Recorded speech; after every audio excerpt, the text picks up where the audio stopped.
Dieu nous a sauvés. Chers frères, chères sœurs, chers amis, nous vous souhaitons la bienvenue à l'écoute du message de ce dimanche qui s'intitule « Dieu nous a sauvés ». Ce titre s'inspire de la lettre de l'apôtre Paul à Tite. Nous allons nous concentrer sur les versets 3 à 7 du chapitre 3. Tite 3, 3 à 7. Et nous allons voir les réponses de la parole de Dieu à ces trois interrogations, à savoir, premièrement, qui nous a sauvés et de quoi?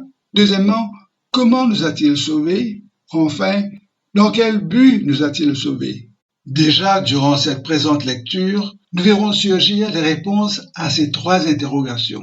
En voici la lecture. Et je cite, « Car nous aussi, nous étions autrefois insensés, désobéissants, égarés, asservis à toute espèce de convoitise et de volupté, vivant dans la méchanceté et dans l'envie, dignes d'être haïs et nous haïssant les uns les autres. Mais lorsque la bonté de Dieu, notre Sauveur, et son amour pour les hommes ont été manifestés, il nous a sauvés, non à cause des œuvres de justice que nous aurions faites, mais selon sa miséricorde, par le baptême de la régénération et le renouvellement du Saint-Esprit, qu'il a répandu sur nous avec abondance par Jésus-Christ notre Sauveur, afin que, justifiés par sa grâce, nous devenions en espérance héritiers de la vie éternelle. » Fin de citation. Je fais appel à votre indulgence, car au fur et à mesure que nous progresserons, le message demandera plus de concentration. Chers amis, quand la Bible parle du salut, elle nous met souvent devant le contraste entre ce que nous étions autrefois, avant notre délivrance du péché, de la condamnation et de l'enfer, et notre nouvelle condition spirituelle en Christ, maintenant que nous sommes sauvés. C'est par ce contraste que nous arrivons à clairement comprendre de quoi et par qui nous avons été sauvés. Donc, nous allons aborder sans tarder le premier point. Qui nous a sauvés et de quoi? Concernant l'auteur de notre salut, le verset 5 de notre texte nous le dit, et je cite, « Dieu nous a sauvés ». Fin de citation. Notre salut, notre délivrance spirituelle a été accomplie par Dieu, nous dit la parole de Dieu. De quoi avons-nous été sauvés? La réponse se trouve au verset 3, où l'apôtre évoque notre manière de vivre d'autrefois et notre état spirituel dont Dieu nous a sauvés. L'apôtre s'inclut dans la même catégorie pour nous montrer la nature de notre cœur à tous avant notre conversion à Jésus. Chers amis, allez-vous vous reconnaître dans ce portrait peu flatteur?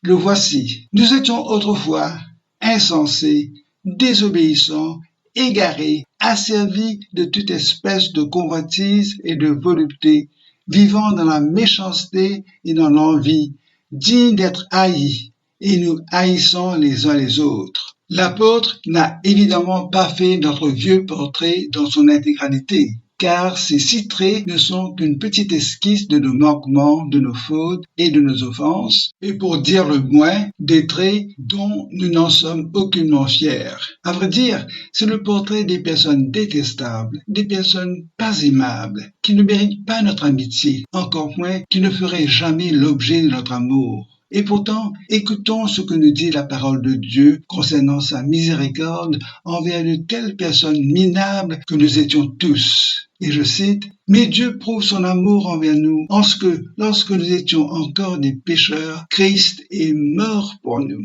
Par ailleurs, mais Dieu qui est riche en miséricorde, à cause du grand amour dont il nous a aimés, nous qui étions morts par nos offenses, nous a rendus à la vie avec Christ. Quelques éléments dans cette liste demandent réflexion. Il n'est pas de mon intention de retourner le couteau dans la plaie, comme on dit. Toutefois, afin d'exprimer nos actions de grâce à Dieu, il est bon de nous rappeler de quoi Dieu nous a sauvés. Pour commencer, nous étions autrefois insensés. Ce mot insensé traduit l'original anoétoi. Anoétoi, qui veut dire sans esprit, sans intelligence par rapport à ce que nous enseigne la parole de Dieu. Cette signification de anoétoi est exactement celle donnée par Christ qui, en Luc 24, les versets 25-26, dit aux disciples qu'il a rencontrés sur le chemin d'Emmaüs le soir de la résurrection, et je cite, Ô homme sans intelligence, anoétoi, et dont le cœur est lent à croire tout ce qu'ont dit les prophètes. Ne fallait-il pas que le Christ souffrit ces choses et qu'il entra dans sa gloire? Fin de citation. Avant leur conversion, ces deux disciples étaient sans intelligence des Écritures. Anoétoi. Nous connaissons plusieurs mots français qui ont la même forme que anoétoi. Par exemple, amoral, apolitique, asymétrique, où la lettre A placée devant le mot moral, politique et symétrique exprime le contraire de chacun de ces trois adjectifs. Anoétoi signifie privé de bon sens. Il signifie ne pas comprendre. Il signifie insensé par manque de compréhension. Anoétoi porte aussi un reproche moral et décrit celui qui ne gouverne pas ses convoitises, par exemple dans ce verset de Tite 3.3. Le deuxième élément de notre vieux portrait partiel est désobéissant, qui traduit l'original apeithes, et qui signifie ne voulant pas être persuadé, refusant de croire, désobéissant. Par exemple, en Tite 1.16 et Tite 3.3. De nouveau, nous voyons la lettre A qui précède peithes pour signifier le contraire du mot. Ce mot désobéissant nous rappelle cette attitude et cet acte du premier Adam. La désobéissance qui est la cause de tous nos malheurs et la désobéissance qui est la source de la malédiction qui pèse sur toute l'humanité depuis Adam. Le troisième élément de ce vieux portrait est planomenoi, qui signifie induit en erreur, éloigné de la vérité, égaré. Nous étions tous séduits, emportés loin de la vérité révélée. Donc, que ces trois éléments de notre passé, insensés, désobéissants et égarés, suffisent pour nous rappeler dans quel état nous étions sur le plan spirituel. En même temps, ils nous permettent de comprendre d'où Dieu nous a retirés. En effet, le texte continue ainsi, et je cite, « Lorsque la bonté de Dieu, notre Sauveur, et son amour pour les hommes ont été manifestés, Dieu nous a sauvés. » Fin de citation. C'est de par son caractère, de par sa bonté, que Dieu nous a sauvés, non seulement à cause de sa miséricorde, mais par philanthropie, c'est-à-dire l'amour de Dieu pour les hommes pécheurs. Notre texte le dit si bien au verset 4. Il y a eu une épiphanie de philanthropie surgissant du cœur de Dieu, la source de l'amour, car Jésus-Christ a donné des preuves de son amour pour nous, alors que nous étions encore dans l'esclavage de nos péchés. Il y a eu une éclosion de la lumière de l'Évangile dans les ténèbres de notre âme. Ayant vu que c'est Dieu qui nous a sauvés en nous délivrant de notre manque de bon sens, de notre désobéissance et de notre égarement d'antan, nous passons au deuxième point du message. Comment Dieu nous a-t-il sauvés? Il est capital de comprendre et de reconnaître comment Dieu nous a fait bénéficier de son salut. La réponse se trouve dans le verset 5, et je cite, « Dieu nous a sauvés, non à cause des œuvres de justice que nous aurions faites, mais selon sa miséricorde, par le baptême de la régénération et le renouvellement du Saint-Esprit. » Fin de citation. Nous allons nous attarder sur plusieurs points de ce verset 5 en mettant une forte emphase sur comment Dieu nous a sauvés, c'est-à-dire par le baptême de la régénération et le renouvellement du Saint-Esprit. Auparavant, par la plume de l'apôtre Paul, Dieu enlève toute fausse idée de notre esprit, car le verset insiste que notre salut n'a pas été gagné ou mérité à cause de quelque performance ou prouesse spirituelle de notre part, non à cause des œuvres de justice que nous aurions faites. Nous demeurons sur ce point parce qu'il est capital pour bien comprendre que notre salut, du début à la fin, est l'œuvre de Dieu. Le salut exclusivement par la foi en Jésus-Christ. Pourquoi cela est-il important? Écoutons quelques enseignements.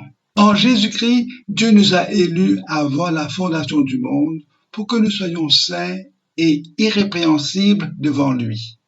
Ce verset requiert notre attention. Notre élection, c'est-à-dire le fait que Dieu nous a choisis selon sa sagesse, date d'avant la création du monde. Dieu nous a élus avant la fondation du monde. Donc, notre élection précède notre naissance physique dans le plan de Dieu. Nous n'étions pas encore nés. Donc, Dieu ne pouvait tenir compte de quelque bonne œuvre de sainteté de notre part avant notre existence. Et pourtant, il nous a élus en Jésus-Christ simplement par sa grâce. Et je cite, « Par la puissance de Dieu qui nous a sauvés et nous a adressé une sainte vocation, non à cause de nos œuvres, mais selon son propre dessein et selon la grâce qui nous a été donnée en Jésus-Christ avant les temps éternels. » Fin de citation. Dieu nous a sauvés par sa puissance selon son plan établi à l'avance en vertu de sa grâce en Jésus-Christ. Et cela avant les temps éternels, qui est un concept de l'éternité que nous n'arrivons pas à saisir. Troisièmement, et je cite toujours, « Car nul ne sera justifié devant Dieu par les œuvres de la loi, puisque c'est par la loi que vient la connaissance des péchés. » Fin de citation. Personne, absolument personne, ne sera déclaré saint et juste devant Dieu en vertu de ses bonnes œuvres, même inspirées par les commandements. Les bonnes actions sont les fruits d'une vie transformée par Jésus. Elles sont produites par un cœur renouvelé et elles sont le résultat de notre salut et non la cause de notre salut. Et je cite encore, « Car nous pensons que l'homme est justifié par la foi sans les œuvres de la loi. » Fin de citation. Ceci est le cœur de la doctrine de la justification. L'état de sainteté nous est accordé gratuitement par la foi sans les œuvres de la loi. Qu'en était-il d'Abraham?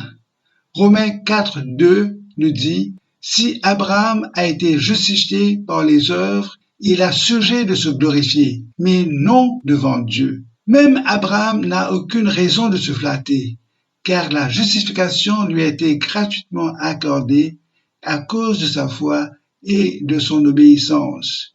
Toute gloire de l'homme n'est que vanité aux yeux de Dieu qui est saint, saint, saint. Par ailleurs, que dit la parole en ce qui concerne David, l'homme selon le cœur de Dieu?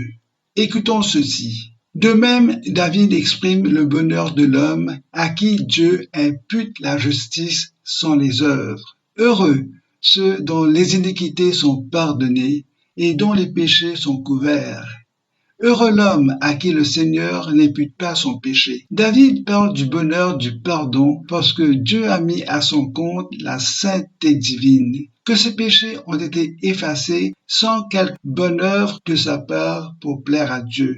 Et dans Romains 11, 16, nous lisons « Or, si c'est par la grâce que nous sommes sauvés, ce n'est point par les œuvres. Autrement, grâce ne serait plus grâce. » Et dans Éphésiens 2, 8, 9, et je cite, « Car c'est par la grâce que vous êtes sauvés, par le moyen de la foi. Et cela ne vient pas de vous, c'est le don de Dieu. Ce n'est point par les œuvres, afin que personne ne se glorifie. » Maintenant qu'il est clair que nous n'avons rien contribué à notre salut et que tout est par la grâce, regardons comment Dieu nous a sauvés. L'apôtre le dit au verset 5, et je cite, « Par le baptême de la régénération et le renouvellement du Saint-Esprit. » Je propose que nous prenions le temps pour bien comprendre ces deux actions de Dieu. Premièrement, le baptême de la régénération et le renouvellement du Saint-Esprit. Le baptême de la régénération. La version Louis II emploie le mot baptême pour traduire le mot original loutron. Loutron. À la lumière de la traduction baptême, c'est-à-dire celle de Louis II pour loutron, voici notre remarque. Dans la Genèse, il est dit que Dieu créa l'homme à son image, à l'image de Dieu. Le premier homme était donc, lors de sa création, complet dans son être. Mais suite à la désobéissance d'Adam, toute l'humanité a perdu cette ressemblance absolue à l'image de Dieu. Cependant, par la grâce de Dieu, notre vieux portrait a été effacé et Dieu restaure par Jésus-Christ l'intégralité de son image en nous par la nouvelle naissance. En Colossiens 3,10, nous avons la confirmation que, par la foi en Christ, nous avons été dépouillés du vieil homme, c'est-à-dire de l'homme pécheur, et nous avons revêtu l'homme nouveau qui se renouvelle dans la connaissance selon l'image de celui qui l'a créé, c'est-à-dire selon l'image de Dieu. Si nous préférons le mot baptême de Louis II pour la traduction de Lutron, nous dirons que le baptême est, par définition, une immersion complète conformément à la modalité et l'exemple de Jésus et de Jean-Baptiste dans le Jourdain. Le baptême n'est pas une aspersion de quelques gouttes sur la tête, mais une immersion complète, car Dieu nous recrée complètement en Jésus-Christ. Ce n'est pas qu'une partie de nous qui a été touchée par la grâce. Donc, quand nous nous convertissons à Jésus, nous sommes complètement immergés dans la régénération, dans la nouvelle naissance. Je dis bien immergés dans la nouvelle naissance, car c'est cela le sens du baptême de la régénération tel que le mot Lutron est traduit par Louis II. C'est l'immersion dans une recréation spirituelle, l'immersion dans une nouvelle création. Cette explication de régénération est évoquée en fait par Jésus lui-même quand, par la plume de l'évangéliste, en Matthieu 19, au verset 29 et 28, Jésus répond à Pierre et Jésus emploie l'expression, et je cite, « au renouvellement de toutes choses ». Fin de citation. Et Jésus dit, « Je vous le dis en vérité, quand le Fils de l'homme, au renouvellement de toutes choses, sera assis sur le trône de sa gloire, vous qui m'avez suivi, vous serez de même assis sur 12 trônes, et vous jugerez les 12 tribus d'Israël. Et quiconque aura quitté, à cause de mon nom, ses frères, ou ses sœurs, ou son père, ou sa mère, ou sa femme, ou ses enfants, ou ses terres, ou ses maisons, recevra le centuple et héritera la vie éternelle. Cette expression au renouvellement de toutes choses traduit l'original palingenesia, formé de deux mots, paling, de nouveau, et genesis, naissance. Palingenesia, ce qui donne en français palingénésie, c'est-à-dire la nouvelle création, la restauration de toutes choses comme c'est employé premièrement par Jésus. C'est bien ce mot palingenesia, palingénésie, que l'apôtre Paul emploie en Tite 3,5 pour nous faire comprendre que notre salut, c'est notre récréation complète en Jésus. On ne trouve ce mot palingénésie que 2 fois dans l'ensemble du Nouveau Testament. Dieu nous a sauvés en nous recréant entièrement en Jésus, qui est le reflet, l'image du Dieu invisible, le premier-né de toute la création. Cette renaissance spirituelle complète s'exprime dans ce verset de Tite 3,5 par Louis II comme le baptême de la régénération, le baptême de la palingénésie. La traduction littérale pour le mot lutron est en fait bain, B-A-I-N. Certains traducteurs ont en effet traduit lutron par le bain purificateur. Par ailleurs, la Authorized King James Version traduit lutron par washing. Or, quand on utilise bain ou washing, il nous faut reconnaître que bain est une image, que le mot bain est employé comme une métaphore. Ma traduction préférée pour lutron est ablution. Mais que ce soit bain, baptême ou ablution, nous reconnaissons que ce sont des emplois figurés de ces mots. Donc, ils décrivent de manière imagée une même action que Dieu opère dans notre être intérieur au moment de notre conversion à Jésus-Christ. C'est ainsi que Dieu nous a sauvés, à savoir par le baptême, le bain purificateur ou l'ablution purificatrice de la nouvelle naissance, de la palingénésie. Tout est un acte spirituel, invisible, accompli par Dieu. Voici une mise en garde. Attention, ce texte de Tite 3,5 ne parle pas du baptême d'eau. Le texte emploie lutron, qu'on traduirait de manière interchangeable par bain, baptême ou ablution, mais certainement pas par baptême d'eau, qui n'est qu'un acte physique accompli par des religieux. Le baptême d'eau ne saurait jamais conférer de purification spirituelle. Le baptême d'eau n'est qu'une image visible de notre mort en Christ, de notre ensevelissement et de notre résurrection en Christ. Or, cette ablution intégrale est une action de Dieu pour nous purifier dans notre être intérieur. Dieu nous a sauvés sans nos œuvres, en nous recréant doublement par le baptême de la régénération et par le renouvellement du Saint-Esprit. Nous passons à l'explication de la seconde action de Dieu pour nous sauver, c'est-à-dire le renouvellement du Saint-Esprit. Notre vieille nature du péché doit être détruite, et elle a été détruite à la croix par Christ. C'est par le Saint-Esprit que Dieu effectue la transformation dans notre cœur et dans notre vie. Cette transformation est l'œuvre invisible mais efficace de l'Esprit de Dieu. Dans Tite 3,5, le renouvellement du Saint-Esprit est une action de sa puissance pour renouveler notre homme intérieur en vue du développement de la pensée de Christ en nous. Ce verset met l'accent sur l'opération continuelle de l'Esprit de Dieu en nous. Ce renouvellement par l'Esprit de Dieu est évoqué en Romains 12,2, où il est question du renouvellement de notre intelligence par l'Esprit de Dieu, afin que nous discernions quelle est la volonté de Dieu, ce qui est bon, agréable et parfait. Ce renouvellement implique l'alignement de notre façon de voir, de notre façon de comprendre, ainsi que l'alignement de la pensée morale et spirituelle sur la façon de voir et de penser de l'Esprit de Dieu. Le texte de Romains 12,2 met l'accent sur la réponse et la soumission complète et volontaire du croyant à l'appel de Dieu. Dans les deux cas, le baptême de la régénération et le renouvellement du Saint-Esprit, ce sont deux actes spirituels de Dieu. Les deux actions qui sont l'expression de la miséricorde de Dieu. Je vous donne une illustration de la miséricorde. Une maman va voir Napoléon pour lui demander de pardonner son fils.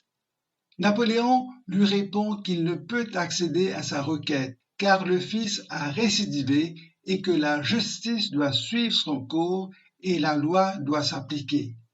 Alors la dame lui dit, « Dans ce cas-là, je vous supplie de faire preuve de miséricorde. » « Comment ?» lui répond Napoléon. « Votre fils ne mérite pas la miséricorde. » La femme lui répond, « Si mon fils le méritait, ce ne serait pas la miséricorde. » Maintenant que nous avons compris les actions de Dieu pour nous sauver de notre état de péché, pour faire de nous de nouvelles créatures, selon sa miséricorde, par le baptême de la régénération et le renouvellement du Saint-Esprit, nous passons au troisième point. Dans quel but Dieu nous a-t-il sauvés?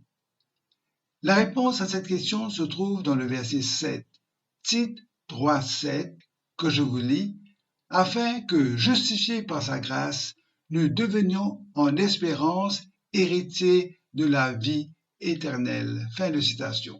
Notre sujet de réjouissance, c'est qu'en la vertu de la manifestation de sa philanthropie, Dieu se livre à des largesses à notre égard. Quand le texte nous dit, et je cite, « que Dieu a répandu le Saint-Esprit sur nous avec abondance par Jésus-Christ notre Sauveur. » Non pas avec parcimonie, pas au compte-gouttes, mais sans mesure, sans restriction ni limitation. À quelle fin Dieu nous a-t-il sauvés? Réponse, afin que, justifiés par sa grâce, nous devenions en l'espérance héritiers de la vie éternelle. En réfléchissant sur les points de ce verset, premièrement, justifiés par sa grâce, deuxièmement, selon l'espérance, troisièmement, nous devenions héritiers de la vie éternelle, nous voyons la cohérence de la lettre qui s'articule sur ce concept d'espérance. Selon l'espérance, c'est-à-dire en vertu de l'assurance et de la promesse de Dieu. Déjà au verset 2 du chapitre 1er, l'apôtre nous dit que la foi des élus et la connaissance de la vérité reposent sur l'espérance de la vie éternelle promise dès les plus anciens temps par le Dieu qui ne ment point. Fin de citation. Au verset 13 du chapitre 2, l'apôtre évoque la bienheureuse espérance qui nous motive à vivre dans le siècle présent selon la sagesse, la justice et la piété. Et au verset 7 de notre texte, il reprend cette idée d'espérance, et je cite, « Afin que, justifiés par sa grâce, nous devenions en espérance héritiers de la vie éternelle. » Fin de citation. Chers amis, la vie éternelle n'est pas un vœu, ni un espoir, ni un souhait, mais une espérance. En ce sens, l'espérance est une anticipation fondée non sur un vœu pieux, mais sur une promesse de Dieu qui ne peut pas mentir. Par amour pour nous, Dieu ne s'épargne aucune largesse. Et une fois qu'il nous déclare justes et saints, purifiés par le sang de Jésus, Dieu fait de nous des héritiers de la vie éternelle. Aussi, nous avons d'une part le témoignage de l'Esprit qui nous confirme notre héritage, d'autre part la parole de Dieu par la bouche de l'apôtre Pierre qui nous dit de bénir Dieu pour sa miséricorde, Dieu qui nous a fait renaître pour une espérance vivante, pour l'héritage qui ne peut ni se corrompre, ni se souiller, ni se flétrir, mais qui nous est réservé dans les cieux, justifié par sa grâce. Pour jouir de l'héritage céleste, Dieu nous déclare juste par la grâce. Voici une petite illustration de la grâce. L'évangéliste Billy Graham était au volant de sa voiture. Un policier l'arrête et lui dit qu'il lui faut comparaître en cour pour excès de vitesse. Au tribunal, le magistrat lui demande s'il se reconnaît coupable pour cette infraction. Billy Graham reconnaît et dit « Oui, je suis coupable ». Le magistrat lui colle une amende de $10, $1 pour chaque mile d'excès de la vitesse. Cependant, surprise pour Billy Graham, le magistrat retire dans son propre portefeuille un billet de $10 et l'épingle à la contravention. Ensuite, en toute cordialité, il invite Billy Graham à déjeuner. Il y a eu transgression reconnue par le coupable, mais c'est le magistrat qui a payé pour la violation de la loi.